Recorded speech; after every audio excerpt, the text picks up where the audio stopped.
So I'm here at the University Hospital at the West Coombe's main gate in full solidarity with the nurses behind me and staff at the hospital protesting the very brutal attack on a nurse last week.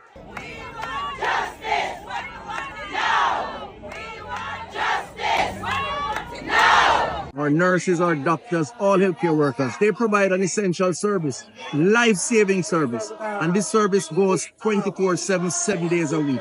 They must feel safe when they move from home to work and back.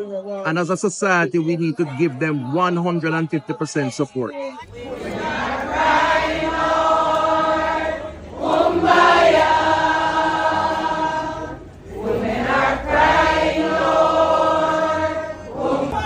I remember when we were debating in Parliament about the legislation, there were those advocates who said that we must protect the rights of the offenders, although they are offenders. And therefore the registry was not made public. It wasn't published in the newspaper. It wasn't published on radio. But the information can be accessed. But the ordinary woman and the little girl and the families do not understand the bureaucracy. They do not understand how to access these things. And so we have to make the information more available and more accessible to all. And so the Prime Minister has decided that he will treat with that question of the registry and make sure it's available to everyone. But today, I stand here with the Minister of Health.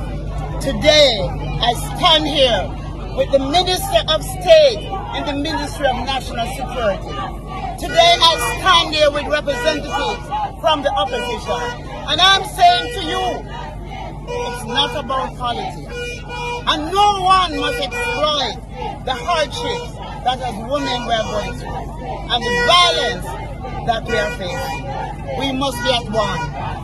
And today, we are here to show our support for the nurses and to show our support for women who are being abused and for girls who are being abused and who are being raped and who are being killed. That man who attacked that nurse, I call him a brute. And he can be called many other names. And I know all the women here want to call him some other names, right? But suffice it to say, justice must be done. And I hope that at the end of it all, we will say, justice was done. The little girl from my constituency who was raped and killed, I want to commend the police. Because within days, he met his maker, as the Prime Minister would say.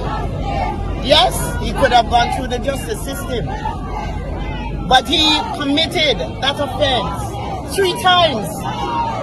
He was out on bail, and yet he went and he harmed this girl child and killed her.